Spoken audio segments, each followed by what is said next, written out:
que é trair? Trair é enganar, iludir, trapacear, fraudar, passar para trás. A traição, ela ocorre e sempre ocorreu em toda a história da humanidade. Mas o que Jesus fala que nesse último tempo, isto iria se intensificar, iria aumentar, sobremaneira que as pessoas não iriam ter mais confiança umas às outras. E isso está ocorrendo. Primeira coisa que eu quero que vocês tenham em mente: só pode trair, iludir, trapacear, enganar pessoas. Deus não pode ser enganado. Deus não pode ser iludido. Ninguém trapassa a Deus. Ninguém engana a Deus. Ninguém ilude Deus. É por isso que Jesus fala: uns aos outros irão se trair. Então Deus não pode ser traído. Deus não pode ser enganado. Deus não pode ser iludido. E a traição, ela precede, para que ocorra a traição, precede a falsidade, a mentira. Por qual motivo? Porque para a pessoa enganar a outra, para a pessoa iludir a outra, ela tem que se portar de maneira falsa. Ela tem que se portar de maneira mentirosa. Então, o que precede a traição? A falsidade. Falsidade é sinônimo de pessoa mau caráter, mentirosa. Então Jesus está dizendo assim, que nesse tempo, qual tempo? Que precede o arrebatamento da igreja, que precede o retorno dele. Muitas pessoas irão agir com falsidades umas com as outras, e vão enganar essas pessoas, vão iludir essas pessoas. Lembrando que Deus não pode ser enganado. Um exemplo clássico de traição, que a Bíblia relata, um símbolo de traição, o melhor exemplo é de Judas Iscariotes. O que eu quero que vocês tenham em mente é que no mundo secular, no mundo ímpio, no mundo onde não há obediência a Deus, as traições são contínuas. As traições, elas são contumaz. Elas ocorrem todos os dias, todas as noites, em todos os momentos, em todos os níveis sociais, sejam com ricos, classe média, sejam com pobres, sejam com os miseráveis, em todos os níveis, seja na política, seja na segurança pública, na educação, na saúde. Eu conheço pessoas que trabalham na área da saúde e elas me falam acerca de como há enganos nessa área, como há fraudes nessa área, como as pessoas traem umas às outras. E quando eu falo em traição, o engano é acerca de todos os tipos que vocês possam imaginar. Pessoas que enganam outras pessoas, traem outras pessoas por causa do cargo, de posição social, por causa de dinheiro, por causa de infidelidade no casamento. Então tudo isso é traição, tudo isso é enganar. Então no mundo secular, a traição, ela é uma coisa que normal entre as pessoas. Não era para ser, mas é. Presta bem atenção, não era para ser. No entanto, no mundo secular, no mundo sem Deus, a traição, o engano, iludir pessoas é o que mais ocorre. Com certeza as pessoas que estão me ouvindo aqui já foram enganadas por pessoas que não obedecem a Deus. E um exemplo clássico que eu quero trazer à igreja nesse momento é acerca de Judas, o Iscariotes. Quando eu digo um exemplo clássico, é um símbolo da traição, o melhor exemplo da traição dentro do Novo Testamento. No capítulo 26, verso 14 e 16, diz assim: então um dos 12, chamado Judas Iscariotes, foi ter com os príncipes dos sacerdotes. Algumas Bíblias falam principais, né, dos sacerdotes, os líderes religiosos, e disse: que me quereis dar se eu entregar a Jesus? Eu estou parafraseando. O que vocês podem me dar se eu entregar a vocês Jesus? E eles lhe deram 30 moedas de prata. Na minha versão está, pesaram. Então eles entregaram para Judas 30 moedas de pratas. Naquele momento, buscava oportunidade para entregar Jesus.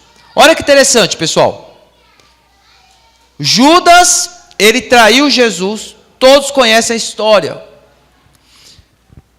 Mas, para que nós eu possa entrar nisso, eu quero falar acerca de uma filosofia, de uma ideia de Aristóteles, de ato e potência. Prestem bem atenção. Olhem para mim e prestem bem atenção.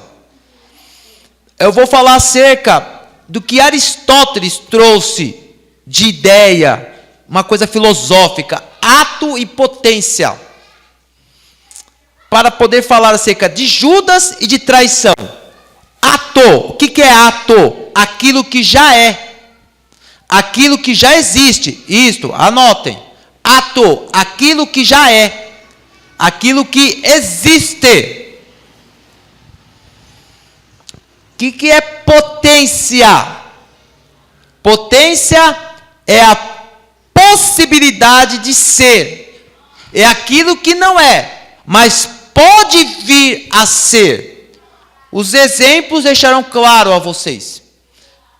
A semente de determinado fruto, vamos colocar aqui manga, abacate, a semente é um ato, porque já é semente.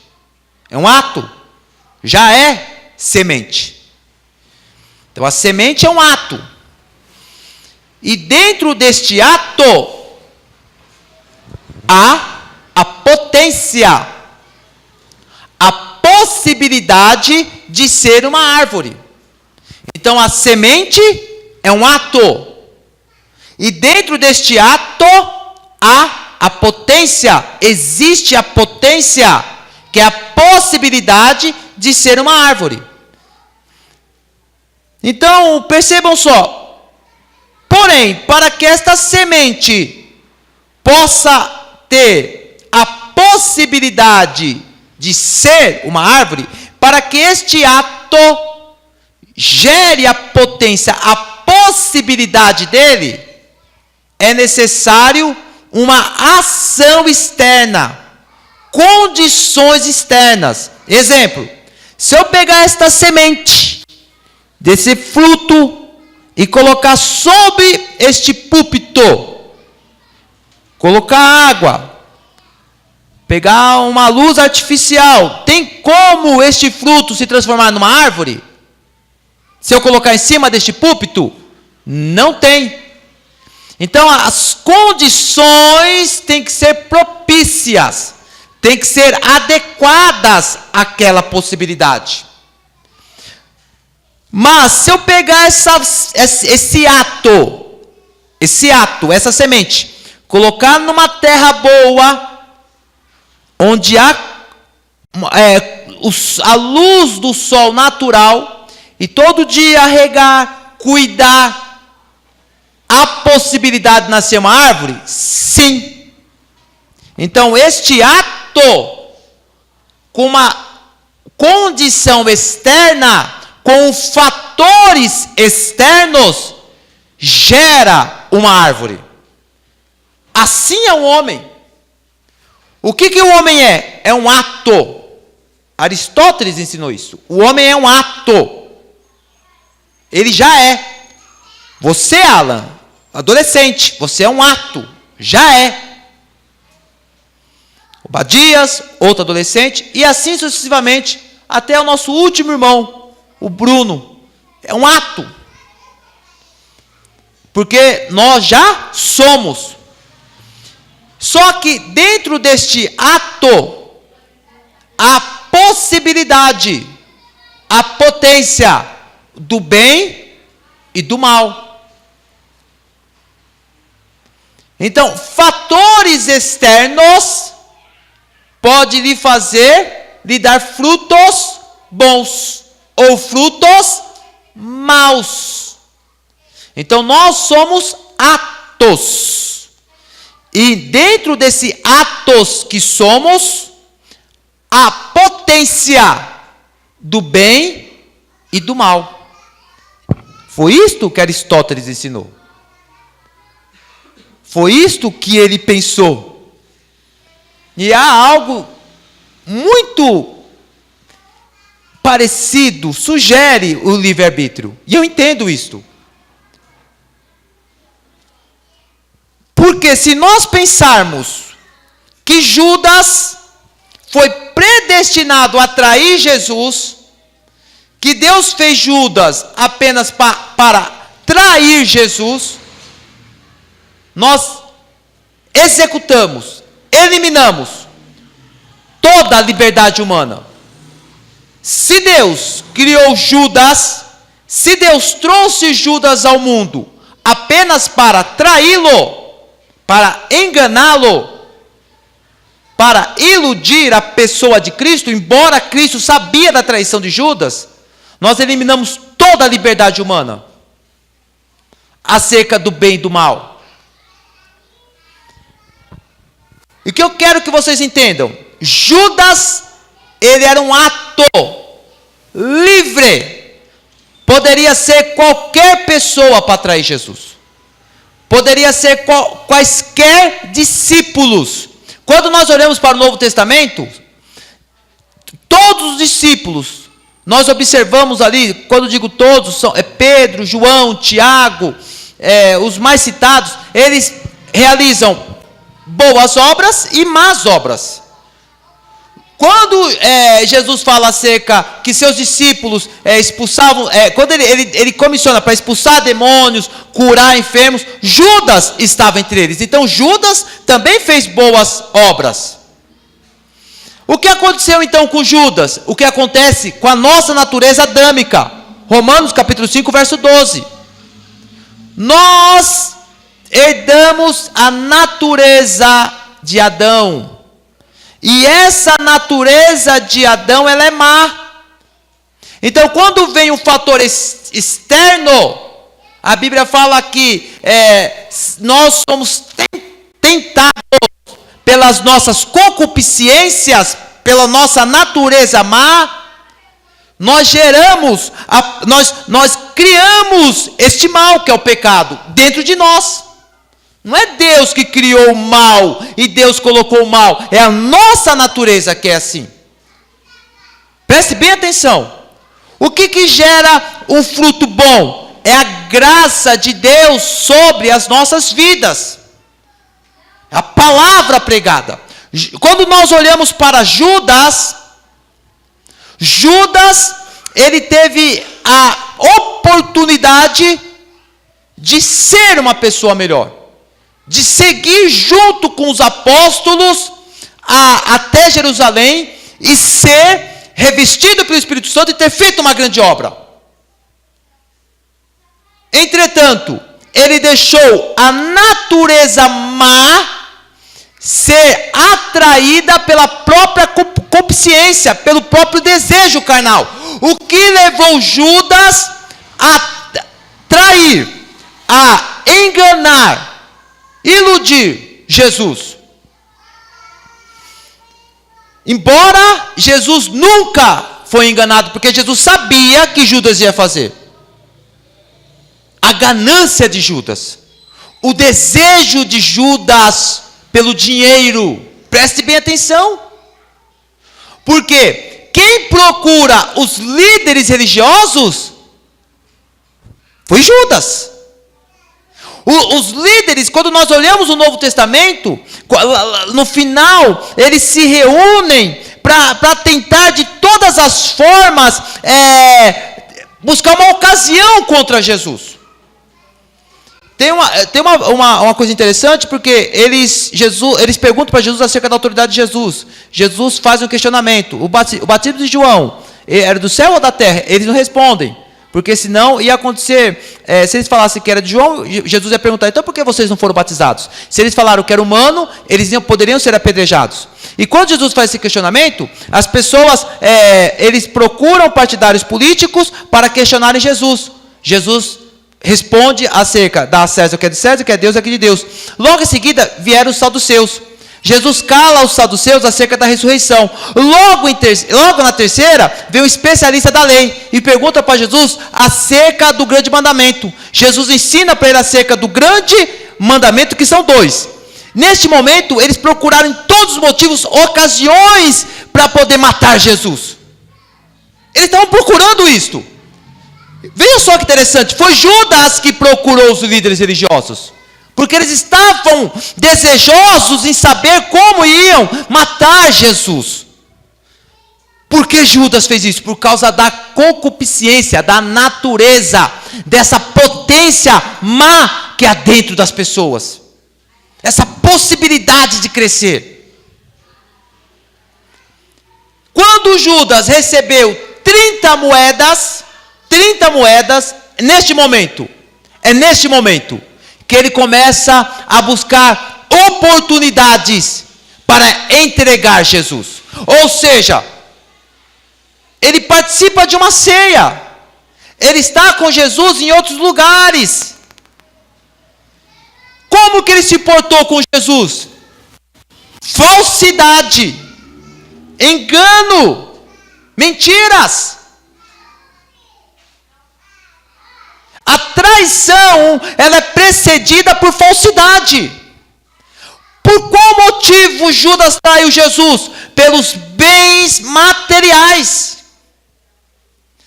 Por moedas, por dinheiro, riqueza. Judas viu Jesus fazer muitas coisas boas.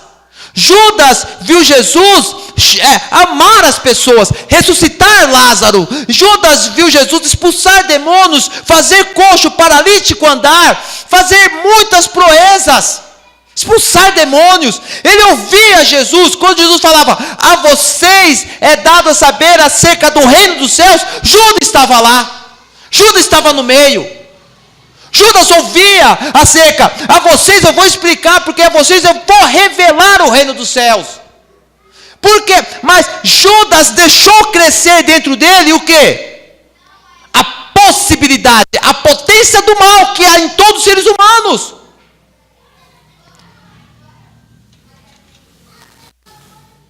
A traição ocorre assim, por causa da potência má, essa possibilidade que não morre nas águas, que não morre quando nós recebemos o batismo, o selo do Espírito Santo. Essa presença do mal, essa possibilidade de nós que estar aqui, que está dentro de mim, dentro de você, só findará com a glorificação dos nossos corpos. Filipenses capítulo 3, verso 21. É por isso que eu digo a vocês, devemos ter uma vida de santificação, oração, leitura bíblica, proximidade com Deus. Por que o Senhor falou de tudo isto? Porque hoje não tem como trair a pessoa de Jesus fisicamente, porque Jesus naquela época estava encarnado. Como ocorre hoje a traição? No mundo secular eu expliquei a vocês, mas essa traição, ela é dentro das igrejas organizadas.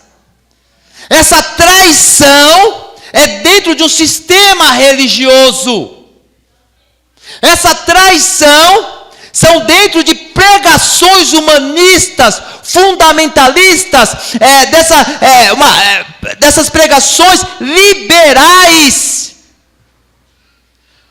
onde há filosofia, teologia, muita oratória, menos Cristo. Embora eu seja um estudante, se a pessoa é filósofa, se a pessoa é teóloga, se a pessoa tem um cargo que for, não prega Cristo, a pregação é humana. Então a traição hoje, o que Jesus queria dizer? Que nós iríamos nos trair dentro do sistema de uma igreja que a cada dia mais, com passos largos, caminha para a perdição, para a mentira, para o engano. Essa traição do que eu estou dizendo, Carmen, essa traição significa iludir, enganar pessoas. É isso que Jesus fala que vai ocorrer nos fins dos tempos. É isso que Jesus está dizendo. Nesse tempo, as pessoas vão se trair, vão se enganar, vão iludir umas às outras. Exemplo disto. O que as pessoas fazem? Não tem como enganar Jesus, mas vamos enganar os seus pequenininhos. Não tem como enganar Deus, mas vamos enganar os seus que diz, eu tive fome, eu tive sede. Eles não fizeram nada eles fizeram pelos pequeninos, muito pelo contrário. Os homens de hoje estão sendo pedra de tropeço para muitas pessoas. Tem muitos Judas hoje nas igrejas. Muitas pessoas com 30 moedas de pratas na mão. Muitas pessoas com pratas na mão e ficam buscando oportunidade para enganar. Mas não tem como enganar Jesus. Então eu vou enganar os pequeninos. Eu vou enganar as pessoas que estão dentro das igrejas. Exemplo, pastor. Eu marquei alguns exemplos. Distorcem as escrituras, criam heresias, falsas doutrinas, falsos movimentos, falsas campanhas, vendem objetos, procuram oportunidades para tudo, para manter as 30 moedas de pratas nas mãos. Nós vivemos uma época de Judas nas igrejas. É isso que eu quero passar a vocês. É isso que eu quero ensinar a vocês. A minha preocupação é essa. É que vocês não sejam iludidos, enganados, traídos por vários Judas atuais. Que para poder ter oportunidades de manter as 30 moedas na mão, buscam ocasiões para enganar as pessoas. É isso que nós vivemos. É isso que Jesus fala. É isso que eu quero que vocês entendam. Nunca vivemos uma época com tantas campanhas dentro da igreja. Nunca vivemos uma época com tantos congressos dentro da igreja, com tantas festividades dentro da igreja. Eu convido a vocês a irem a esses congressos, essas festividades. Ouça uma pregação de Cristo, uma pregação que diz que Cristo morreu, ressuscitou e vai voltar, e esta é a tua vitória. As pregações consistem hoje em modos, em Judas manter as 30 moedas de pratas na mão. E manter a posição social. Olha que interessante, porque fala assim, quando Judas estava com as 30 moedas de pratas, aí ele buscou ocasião para entregar Jesus. É isso que eles fazem. Tenho minhas 30 moedas, vou parafrasear. Consegui meus bens materiais. Consegui, me tornei rico. iludir. Agora eu vou buscar ocasião, oportunidade para atrair, iludir essas pessoas, para manter minhas 30 moedas, minha posição, meu dinheiro. É isso que eles estão fazendo. É isso que eles estão fazendo. As pregações hoje nas igrejas consistem em enganar as pessoas. As pessoas estão dentro das igrejas sendo traídas, iludidas. Nós vivemos uma época, as pessoas falam assim, mas calma lá, essa sua pregação traz escândalos. Não é a minha pregação que causa escândalos. Escândalos é o que eles falam. Aqui eu estou ensinando a vocês a permanecer no Evangelho de Cristo. Preocupação, zelo, amor. Pedra de tropeço não é a minha palavra. Pedra de tropeço é vender toalhas, vassouras, águas dentro das igrejas por 50, 100 reais, dizendo que isso vai trazer vitória. Isso é pedra de tropeço. Isso é trair. Isso é iludir. Isso é enganar.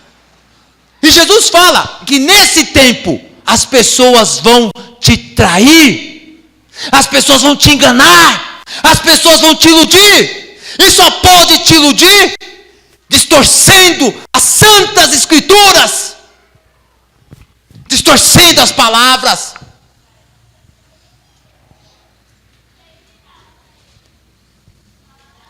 O que vai acompanhar isto? Muitos sinais. Se fosse possível, está lá no livro de Mateus, se fosse possível, até os escolhidos seriam enganados. Não querem entrar em mérito de predestinação. Não querem entrar nesse mérito. Porque essa doutrina é uma doutrina muito difícil. Discussões durante anos na igreja. E a graça preveniente é o que nós temos como base na Assembleia de Deus. O que eu quero que vocês entendam? Não seja enganado. Não seja iludido. Evangelho consiste em cruz, não em 30 moedas de pratas. Evangelho consiste num Deus que se humanizou, não em bens materiais, em posse, poder, ter. As pessoas estão sendo enganadas por causa disso.